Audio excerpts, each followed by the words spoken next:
బొంత ఏడుందో చిత్తారి బొంత బొంత గింత అంటే పొయ్యిలేసిదంతా చిన్ననాటి సందుందే ఆ పూల బొంత నా బొంత నాకియ్య పొయ్యి కాడవంత ముంచుకున్నది లేదారా బొంత దాన్ని నిన్ను ఒక్క తానేసిదంతా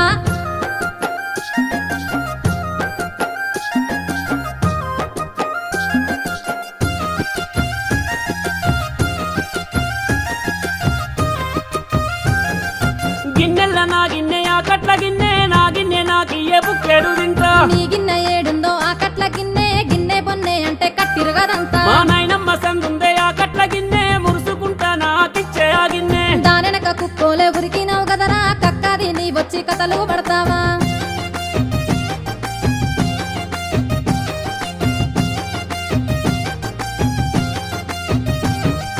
ఉంచుకున్న దాని